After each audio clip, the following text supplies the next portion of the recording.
An der Mesa zu Ash gibt unterschiedliche Workshops angeboten. Wir wollten wissen, was Mesa überhaupt ist und über so eine Aktivität mitgemeint.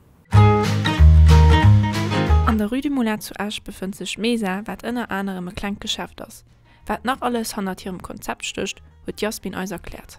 Mesa ist eigentlich das Haus von der Transition in Luxemburg. Das ist die einzige Maison de la Citoyenneté in Luxemburg. Und die Idee ist, dass ein Teil ist eigentlich ein vegetarisches Restaurant, also nur biologische, lokale Gemüse. Meiste Gemüse kommen eigentlich aus Esch und täglich gekocht, frisches Menü jeden Tag, vegan und vegetarisch. Und andererseits gibt es diesen Citoyenneté-Teil von der Maison de la Transition. Das heißt, das ist auch ein Verein eigentlich. Wir haben ein Büro und einen Workshop, wo wir eigentlich den Workshop heute Abend haben. Und das ist ein geteiltes Ort. Also die Leute können hier kommen, um zu schwätzen, diskutieren, Projekte haben, Bürgerinitiativen lancieren. Und ja, wir haben auch eine Bibliothek und ganz viele Aktivitäten, die hier passieren, so Konferenzen, Film, so Sachen, genau. Es ist wirklich ein Ort, wo sich die Leute treffen und diskutieren können.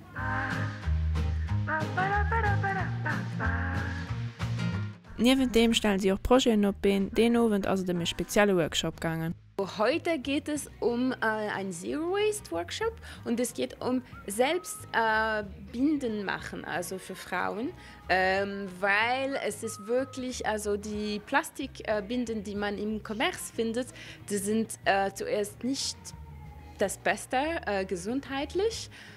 Und auch, das ist auch problematisch, weil man braucht es nur einmal und dann geht es weg.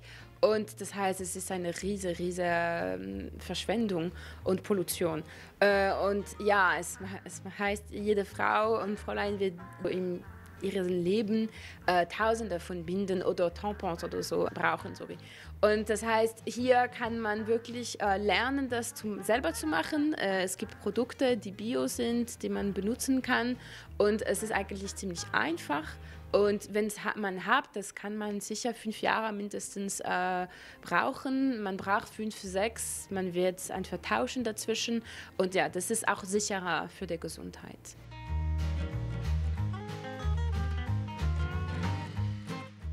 Zum Schluss wird sie uns noch von neuen anderen Projekten erzählt. Am 23. April koorganisieren wir als Mesa Transition Net einen Flohmarkt hier in Esch. Und das ist wirklich eigentlich auch für Jugendliche gemeint, sie zu sensibilisieren. Ja, Kleider, jeder will sich verkleiden und cool sein, aber ja, man kann es auch ohne die Umwelt schäden und auch in Gerechtigkeit für die menschlichen Rechte, weil oft, wenn man Fast Fashion kauft, man weiß ja auch, dass es jemanden dafür zählt. Also wenn es too cheap is not good. Wir haben auch ein Eco-Book Club, das heißt, jede 2 Monate treffen wir uns, um ein Buch über ein Subjekt, der generell auf Englisch, Deutsch und Französisch angeboten ist, um zu diskutieren. Letzte Woche war es über vegetarisch oder nicht vegetarisch essen, genau. Und am 28. April ist es um Fast Fashion, genau. Wir haben unsere Webseite www.transitionminet-lu. Ja, da haben wir alles. Wir sind auch auf Instagram und Facebook tätig, also sehr aktiv und Leute können uns da gerne schreiben.